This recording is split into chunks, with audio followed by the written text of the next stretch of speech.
Apocalipse capítulo 2, versículo 8, a palavra do Senhor diz assim: ao anjo da igreja em Esmirna escreve: estas coisas diz o primeiro e o último, que esteve morto e tornou a viver.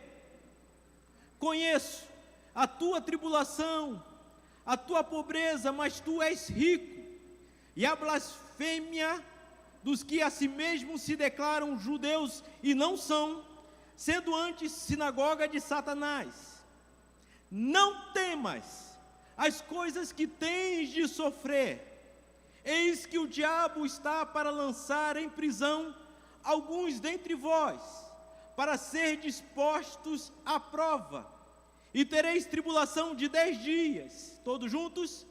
Sê fiel até a morte, e dar-te-ei a coroa da vida. Quem tem ouvidos, ouça o que o Espírito diz às igrejas. Todos juntos. O vencedor de nenhum modo sofrerá dano da segunda morte. Amém. Irmãos, estamos fazendo uma sequência de algumas pregações que eu creio que sejam importantes para a igreja. A primeira delas, falamos sobre a importância de Jesus no meio da igreja. A segunda, falamos sobre uma igreja chamada Éfeso, que ia muito bem na sua trajetória de igreja, mas no meio do caminho ela se perdeu e precisou retornar. Nesta noite queremos ver uma segunda igreja, a igreja chamada Esmirna. Quanto à igreja chamada Esmirna, meus irmãos, de todas as igrejas nós não vemos nenhuma acusação contra essa igreja. Não é dito nada negativo contra ela, mas é dito, ou melhor, é feito um convite, e esse convite é um convite à perseverança.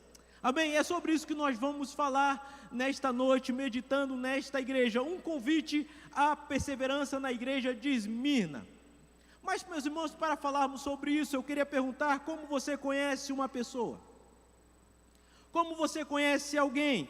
Qual o critério para dizer que se conhece alguém? Os antigos falavam assim: olha, para se conhecer uma pessoa, é preciso pelo menos comer o quê? 1 quilo de sal com ela, não é assim? Quais são os critérios, meus irmãos? Eu creio que você conheça uma pessoa com o tempo passando juntamente com ela, e você vai identificar atributos que há naquela pessoa. O que são atributos? Atributos são qualidades, características próprias de cada pessoa, como pontualidade, assiduidade, empatia, sociabilidade, perseverança. São atributos. Pessoas, olha, aquele dali você pode confiar, porque ele é persistente, ele é perseverante. E a pergunta nesta noite é: você se considera uma pessoa perseverante, que você não desiste no meio do caminho, que você, quando inicia uma coisa, você termina? Você conhece gente assim que iniciou e não terminou, né? Não continuou e diz: ó, pai, você já desistiu? Nós precisamos aprender sobre a perseverança.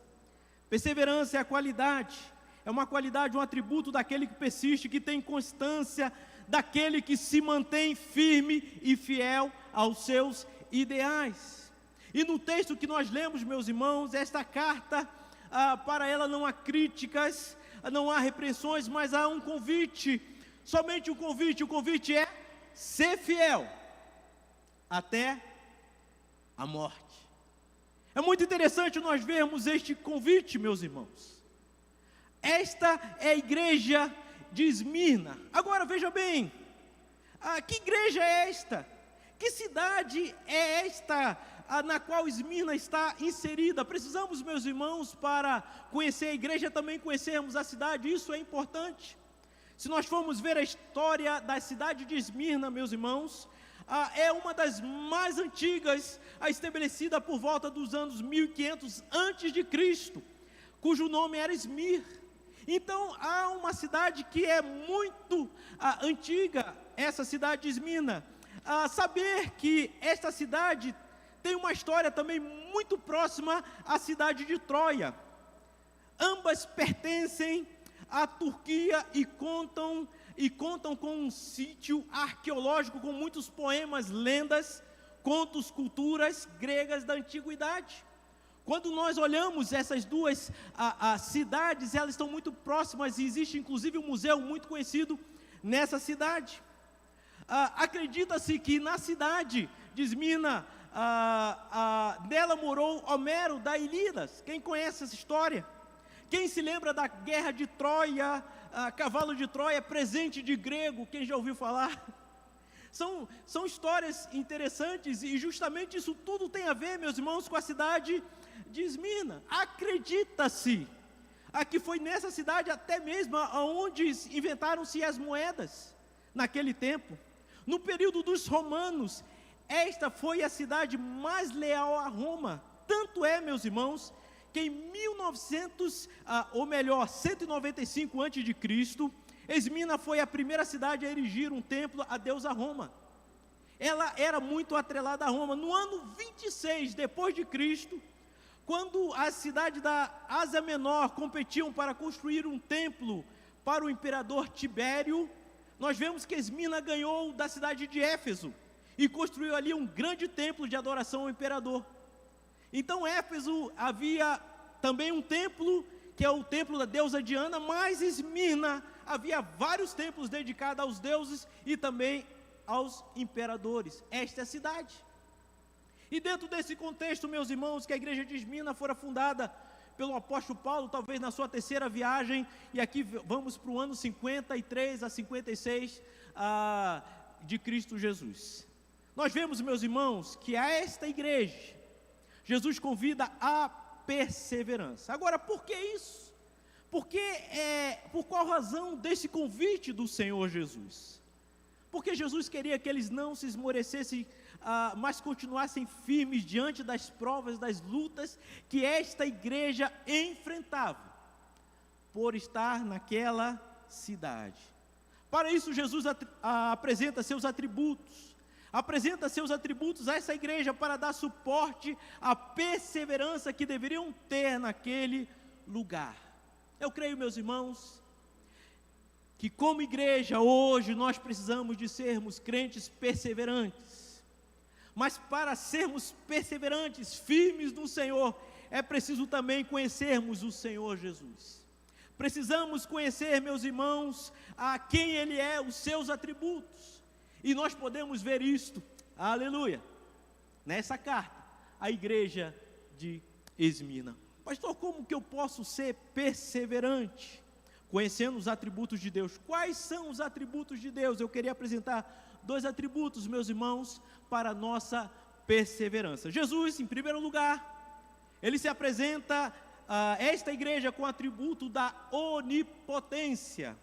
Quando você olha o versículo 8º, a parte B diz assim: eu sou o primeiro e o último. É interessante, meus irmãos, que logo no início desta carta, Jesus se apresenta para a igreja como o primeiro e o último. Olha, acompanhe comigo, o primeiro e o último. Quando olhamos na Bíblia, nós vemos um homem que foi o primeiro. A história de Adão, apesar de ser o primeiro da raça humana, de ser criado em perfeição, eu creio, meus irmãos, que ele não pode ser tratado com este título, pois não fora capaz de garantir a vida eterna, nem a ele e nem a sua posteridade. Ele pecou e ao pecar atraiu a morte para todos os homens. Biblicamente, eu creio, meus irmãos, que o homem não fora criado para a morte, mas o homem foi criado para a vida. Na verdade, morte é uma consequência do pecado, morte é uma intrusa. A morte não fazia parte da constituição do ser humano, da essência do homem, dos atributos do homem original. A morte não pertencia. Ela veio depois da criação. Quando Deus criou o homem, Ele criou sem esta questão da morte. Adão, se tivesse obedecido, na teologia cumprido o pacto das obras, com certeza ele iria adquirir vida eterna para ele e os seus descendentes. Mas nós sabemos a história por causa do seu erro, da sua falta de perseverança. O que aconteceu? Ele perdeu a oportunidade de ter a vida eterna. Logo, meus irmãos, Adão foi o primeiro homem, mas ele não pode ser considerado como o primeiro e o último, porque não perseverou, não foi capaz de salvar a si mesmo. Meus irmãos, Mas Jesus, o segundo Adão, onipotente, garante a salvação de seus filhos. Por isso que na Bíblia, meus irmãos, nós vemos algumas expressões similares, como o princípio e o fim, o alfa e o ômega. O alfa e o ômega, meus irmãos, refere-se à primeira e última letra do alfabeto grego, e por isso que diz o alfa e o ômega. Como alfa, o princípio, o início de todas as coisas, Ele é o Criador de todas as coisas, origem de tudo que existe. Como ômega, o último, o fim, Ele é o sustentador, aquele que sustenta, o provisor, aquele que garante o sustento até o fim de todas as coisas. Ele é o princípio e Ele é o fim. Nós temos então, meus irmãos, um Deus onipotente que é suficiente para o início da nossa história e o fim da nossa história. É muito importante nós vermos isso, entendermos isso. Essa realidade da onipotência é vista até mesmo, meus irmãos, na superioridade de Cristo sobre a morte. Olha comigo o texto do versículo 8, diz assim, ó: Ele esteve morto e tornou a viver. Até mesmo, meus irmãos, a onipotência sobre a morte. Eu creio que talvez a igreja de Esmirna, conhecendo a história da cidade, sabia muito bem o que era morte e ressurreição de uma cidade. Sabe por quê? Porque historicamente, meus irmãos, essa cidade fora colonizada pelos gregos, porém os persas a invadiram no ano 600 antes de Cristo, e a história diz que eles destruíram por completo esta cidade, não restando nada dela. Esmirna foi completamente destruída. Somente depois de 400 anos, no ano 200 antes de Cristo, meus irmãos, a história diz que Lisímaco, um dos generais de Alexandre o Grande, a reconstruiu e fez dela a mais bela cidade da Ásia. Quem conhece a história pode encontrar esse grande general. Nesta cidade havia o famoso Monte Pagos, onde construíram casas luxuosas e templos dedicados aos deuses Zeus, Apolo, Afrodite, tudo nesta cidade. Por isso que quando Cristo disse que estava morto, que estivera morto, mas que estava vivo agora, Ele estava, e possivelmente essa cidade entendeu que Ele estava dizendo que, olha, a cidade morreu, mas ressuscitou, e eu estive morto e ressuscitei. Todo este histórico, meus irmãos, serve para uma constatação. E qual constatação? A morte é algo cruel. Ninguém está preparada para a morte, por mais que esta pessoa seja uma santa pessoa de Deus. É ou não é? Vivemos tempos tão difíceis, com tantas mortes. E a morte chega para todos, e ninguém escapa das suas mãos. Nós podemos ver nesse mesmo tempo. É triste. A gente sofre a dor da separação por causa da morte. Ela é tão cruel que a Bíblia diz, em 1 Coríntios capítulo 15 e 26, que o último inimigo a ser destruído é a morte. Você sabia disso? O último inimigo. Até mesmo no livro de Apocalipse, meus irmãos, nós vemos Apocalipse capítulo 20, versículo 14, que está escrito assim: então a morte e o inferno foram lançados para dentro do lago de fogo. Agora, olhe comigo, meus irmãos, esse versículo, só depois de os salvos estiverem com Cristo, os ímpios e todos os demônios estiverem no inferno, é que a morte terá o seu destino final, sua derrota completa. Onde? No lago de fogo. Aqui vemos, meus irmãos, a dimensão do poderio da morte. Ela de fato é cruel, ela de fato tem poder, mas apesar de toda a sua força, você, meu irmão, não precisa temer. Amém? Porque nós temos um Deus onipotente. Aleluia! Nós temos um Deus todo-poderoso, e você não precisa temer, sabe por quê? Porque segundo a Bíblia, a morte perdeu a chave da casa dela. Aleluia! Se você observar, já vimos isso em Apocalipse capítulo 1, versículo 18, diz assim, que só há um que tem as chaves da morte, do inferno. Quem é esse? Jesus Cristo. Se nós formos ver nesse versículo, diz assim, aquele que esteve morto e tornou a viver. Ele tem todo o poder, meus irmãos, e a razão de Jesus vir ao mundo era justamente para isso, para destruir o poder da morte. O onipotente pôde fazer tudo isso. Nós precisamos crer no poder de Deus, meus irmãos, por isso não devemos temer a morte neste tempo em que vivemos, não. Sim, ela é cruel, mas devemos temer aquele que destruiu a morte, o nosso Senhor Jesus Cristo. Tanto é que em 1 Coríntios capítulo 15, versículo 57, diz, onde está, ó morte, a tua vitória? Onde está, ó morte, o teu aguilhão? O aguilhão da morte é o pecado, e a força do pecado é a lei. Graças a Deus, que nos dá a vitória por intermédio de nosso Senhor Jesus Cristo. Amém, meu irmão? Amém. Ele concede a vitória ao seu povo. E sabe qual é a boa notícia? A boa notícia é que a vitória de Cristo sobre a morte é a vitória dos seus filhos, que Ele comprou com o seu próprio sangue. Amém, meus irmãos?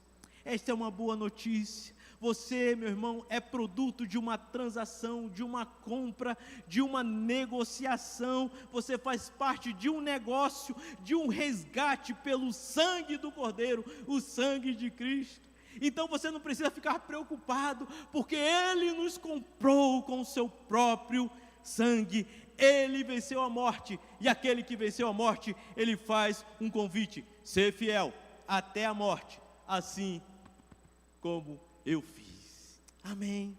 Persevere em Cristo, meus irmãos, apesar das dificuldades. Precisamos perseverar em Cristo. Aqui vemos essa igreja. A igreja de Esmirna perseverou, ela resistiu, e o resultado foi que todos aqueles templos dedicados aos ídolos, aos deuses, todos eles foram destruídos. Veja bem, todos eles foram destruídos, mas vemos na história que, apesar deles serem destruídos, a igreja do Senhor permaneceu, pois Ele é o quê? É o primeiro e é o último. Amém? Hoje, Esmirna se chama Izmir, e é a única cidade sobrevivente da Turquia, sendo a terceira maior cidade da Turquia, com uma população de quase 4.300.000 habitantes, isso segundo os dados do IBGE de 2018, amém? Estamos aqui, meus irmãos, é uma cidade, é uma igreja que perseverou, e Deus assim abençoou. Assim como Deus havia poupado a cidade, Ele também guardou a sua igreja, por causa do quê? Da perseverança. Que bênção, meus irmãos, termos essa boa nova de alguém que passou o caminho antes de nós, por nós, para que eu e você pudéssemos ter a vida. Você pode glorificar a Deus por isso? Amém? Ele venceu a morte, porque Ele tem todo o poder. Ele é onipotente, Ele pode todas as coisas. Amém? Essa é a primeira verdade que nós vemos aqui. Precisamos, meus irmãos, aprender para continuarmos perseverantes no Senhor. Eu não sei o que você está passando, mas eu sei que existe alguém que tem todo o poder na sua vida e na sua história. Amém? Segunda verdade que vemos nesse texto. A segunda verdade é que Jesus se apresenta também, não somente com o atributo da onipotência, mas Ele se apresenta com o atributo da onisciência.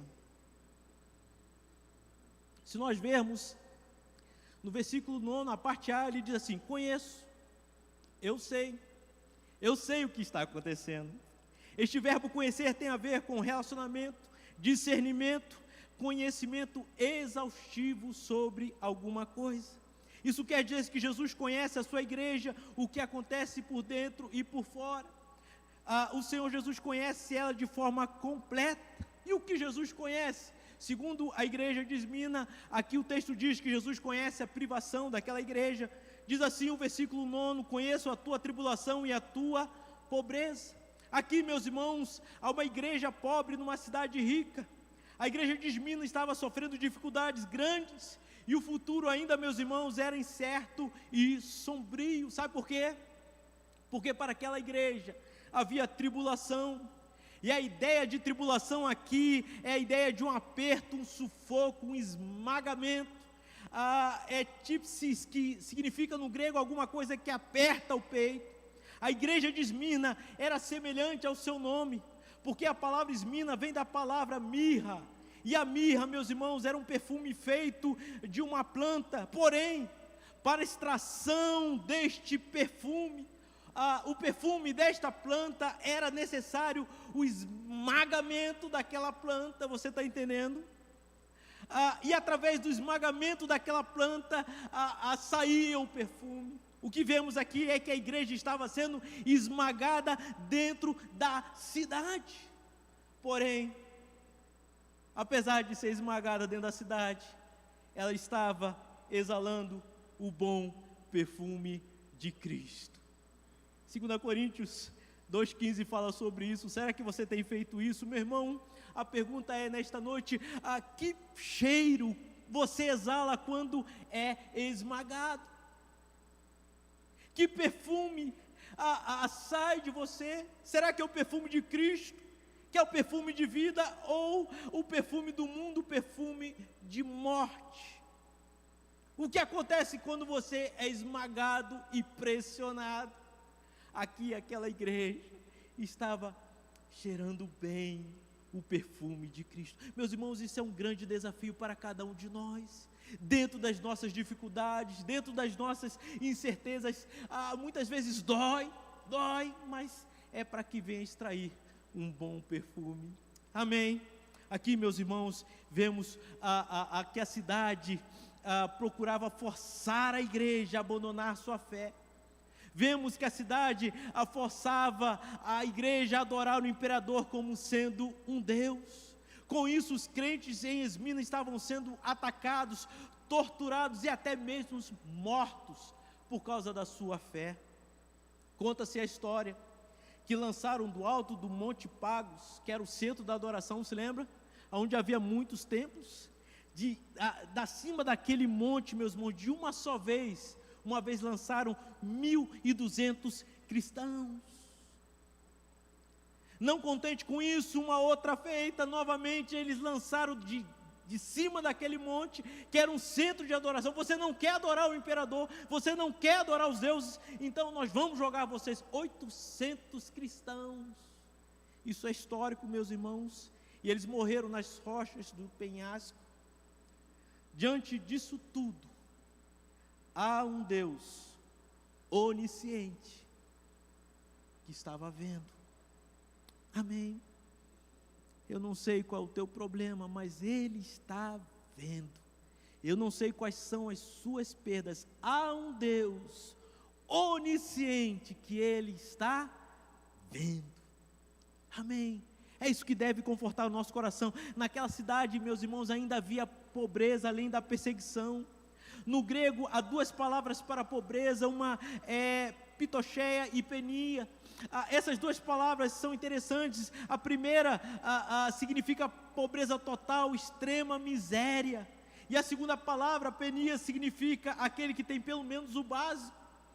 A palavra usada neste texto sobre pobreza daquela igreja era pitocheia, significando que aqueles crentes não tinham nem o que comer. Possivelmente os comerciantes perderam seu comércio porque não adoravam e não participavam das festividades pagãs. Eram pobres e realmente miseráveis dentro daquela cidade, mas por isso que o Senhor diz: persevere, não desista. Jesus onisciente conhecia toda a privação daquela igreja, assim como toda difamação. Ainda o texto diz que essa igreja era difamada, porque diz o texto assim: a blasfêmia dos que a si mesmos se declaram judeus e não são, sendo antes sinagoga de Satanás. Ainda, meus irmãos, o que nós vemos que havia uma forte e influente comunidade judaica em Esmina, e estes não gostavam dos cristãos, e por não gostar dos cristãos, eles espalhavam falsas acusações. Nós sabemos, meus irmãos, que os judeus eram o principal inimigo da igreja no primeiro século. Se nós formos ver na Bíblia, meus irmãos, eles perseguiram Paulo em Antioquia, em Icônio, em Listra, até mesmo ele foi apedrejado nesta cidade, em Tessalônica. Paulo foi perseguido pelos judeus. Em Corinto, Paulo chegou até mesmo a tomar a decisão de deixar os judeus e ir para os gentios. Atos capítulo 18 fala sobre essa estratégia, mas depois de muito tempo, voltando para Jerusalém, quase o mataram. Se você for ver no final do livro de Atos, no final do livro de Atos termina Paulo ainda sendo perseguido pelos judeus estando em Roma. Assim aconteceu, meus irmãos. Por isso que há a expressão: estes são sinagoga de Satanás, pelo que eles fazem, pelo que eles demonstram ser. Meu irmão, é tão ruim você ser o tempo todo chacoalhado, falando mentiras sobre você. E assim acontecia com a igreja naquele tempo. E os judeus ameaçavam, diziam coisas, acusavam os cristãos. Por exemplo, eles chamavam os cristãos de canibais por celebrarem a ceia com o pão e o vinho, símbolos do corpo de Cristo. Eles são canibais porque estão servindo a ceia. É histórico isso. Eles chamavam de imorais por celebrarem a festa ágape. Essa festa ágape é a festa do amor, que geralmente eles participaram antes da ceia. Havia um momento de amor e comunhão. E eles chamavam de quê? De imorais. Eles chamavam os cristãos de destruidores de família, uma vez que as pessoas que se convertiam a Cristo deixavam suas crenças para servirem a Jesus. Então ele falou: olha, uma pessoa se converte, então vai deixar a sua família. Que história é essa? Eles acusavam, meus irmãos, de ateísmo. Sabe por quê? Por não se dobrarem diante das imagens dos vários deuses. Eles acusavam de desleais e revolucionários por se negarem a dizer que César era o Senhor. Imagine, meus irmãos, como era aquela igreja. Imagine você fazer parte daquela igreja. Quão difícil era o estado deles como igreja. Mas apesar disso tudo,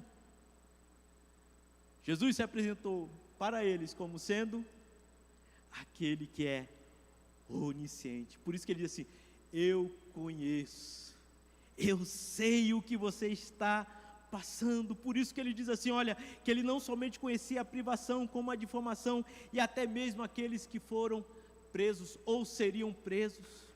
A prisão ainda, meus irmãos, estava no legado daquela igreja, tanto é que, versículo 10 diz assim: o diabo está para lançar em prisão alguns de vós.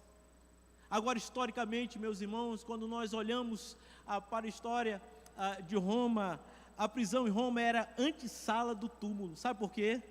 Porque os romanos não cuidavam de seus prisioneiros, e geralmente eles morriam de fome ou de pestes na prisão. Por isso que deixar um cristão lá era para morrer mesmo, não tinham o que fazer. Por isso, meus irmãos, que nós olhamos esse texto de Jesus, diante desta igreja, diante de todo o problema, Jesus diz: eu sei o que vocês estão sofrendo, eu sei de tudo, e a minha palavra para vocês é: perseverem, ser fiel até a morte. Amém? Era isso que Jesus queria daquela igreja. A fidelidade deles estava sendo testada. Agora uma pergunta, meu irmão: você será que passaria nesse teste? O mundo vê a aparência, o Deus onisciente vê o secreto, vê o interior.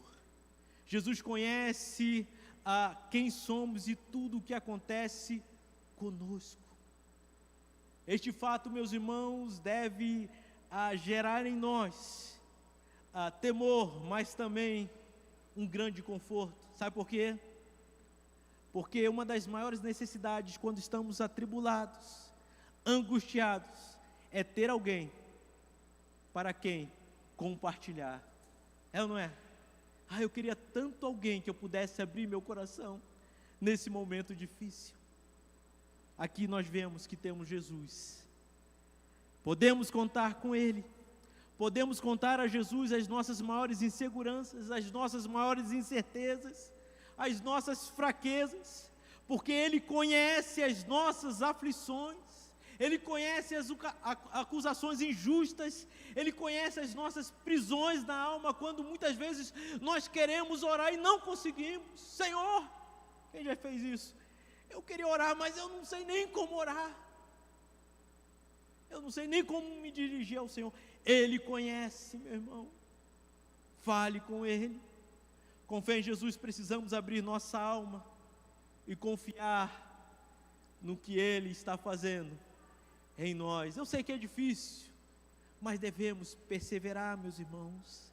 Davi, com a sua maturidade, mais tarde disse no Salmo 119, versículo 71, ele pôde dizer assim: foi-me bom ter eu passado pela aflição.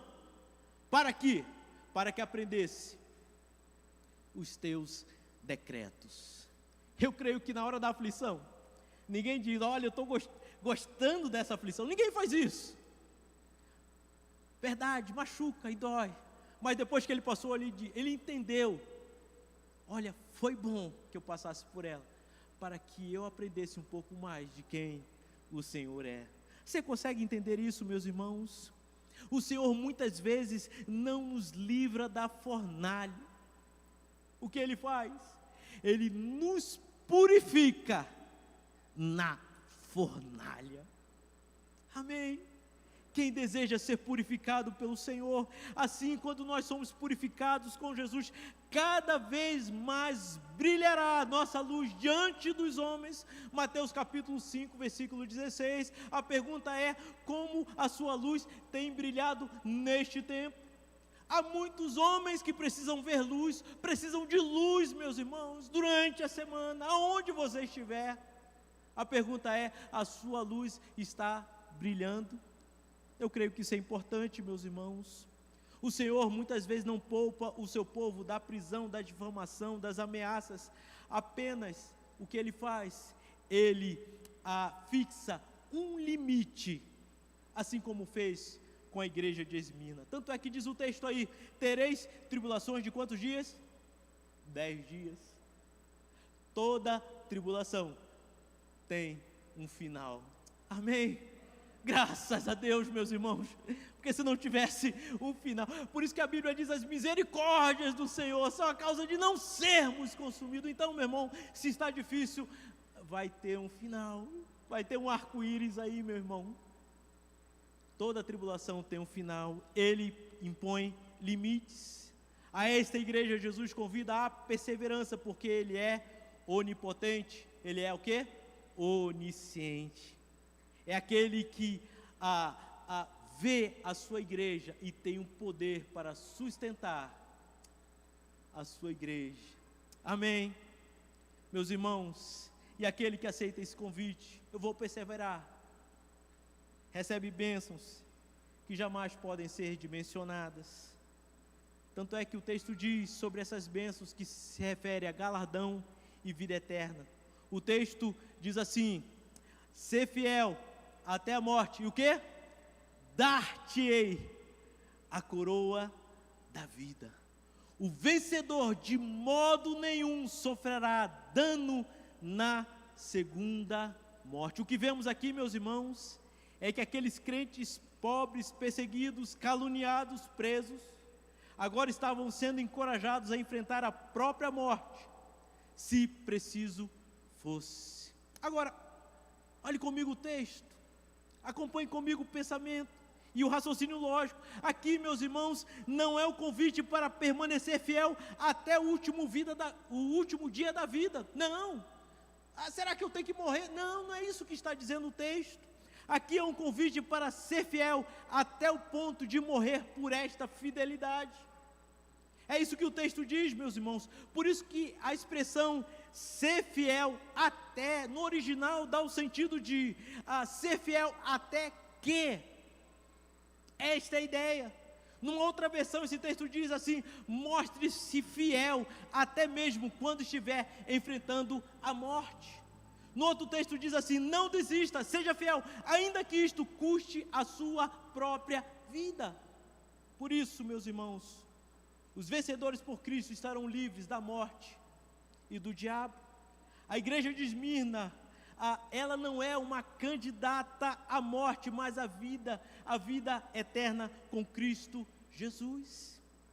A cidade de Esmirna era fiel a Roma, mas os crentes naquela cidade são chamados a serem fiéis a quem? A Jesus. Esse é o grande desafio, meus irmãos. Somos chamados a sermos fiéis até as últimas consequências, mesmo num contexto de hostilidade e perseguição. Será que você está pronto a ser fiel, a perseverar, a continuar firme no Senhor Jesus, a não desistir, apesar das dificuldades? Eu queria contar uma ilustração histórica muito real desta igreja.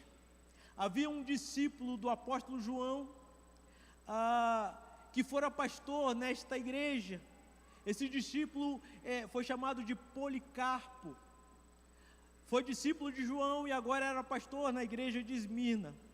Este, no ano de 155 depois de Cristo, ele foi martirizado e foi morto por causa da perseguição. O que vemos na história é que Policarpo fora capturado e levado perante o governador, que ordenou a Policarpo: Policarpo, diga que César é Senhor. Esse foi o grande desafio. Policarpo disse: não vou fazer isso. Eu não vou dizer que César é o Senhor. Eu sou um cristão. Diante desta recusa, foi levado ao estádio e foi ameaçado de morte. E disse: se você não fizer isso, você vai morrer, Policarpo. E sabe o que ele respondeu? Policarpo, com fé, ele disse da seguinte forma: olha, eu tenho servido a Jesus por 86 anos, e Ele nunca me fez mal nenhum. Como poderia negar meu Rei e meu Salvador, que sempre tem me feito muito bem? Oh, meus irmãos, aqui que declaração, que prova de fé, que confiança. Olha, Jesus tem me feito muito bem. 86 anos eu tenho servido a Ele, e Ele nunca me fez mal algum. Eu não sei quanto tempo você tem de igreja. Nós temos aqui a pastora Germária, que neste mês de julho completa 70 anos servindo ao Senhor. Aleluia. Eu não sei quanto tempo que você tem caminhado com o Senhor, mas a pergunta é: qual é a sua declaração nesta noite? Se você estivesse na condição dela, será que você poderia dizer assim, ó: Deus, o Senhor Jesus tem me feito muito bem? Será que você teria essa declaração diante das pessoas? Policarpo fez isso, e ao fazê-lo, isso custou muito caro. O que vemos na história é que, diante dessas palavras, ordenaram que acendesse uma grande fogueira, e ele foi queimado vivo na frente de todos, naquele estádio. Ele acreditava naquele que tinha feito, durante toda a sua vida, muito bem. Apesar disso, meus irmãos, o mais importante que eu vejo nessa história não é o fato de ele morrer a morte cruel, mas o mais importante é quem estava do outro lado. Aleluia! Apesar disso, meus irmãos, o mais importante é que Jesus estava do outro lado cumprindo a sua promessa, e a promessa para a igreja de Esmirna é: ser fiel até a morte, e dar-te-ei o quê? A coroa da vida. O que nós vemos, meus irmãos, que Policarpo recebeu a coroa da vida, e neste momento ele está desfrutando prazerosamente da vida eterna em Cristo Jesus. Aleluia, meus irmãos. Seja fiel a Jesus, persevere, ainda que isso custe o teu emprego, ainda que isso custe o seu sucesso, o seu casamento, a sua vida. Ser fiel, porque vale a pena, meu irmão.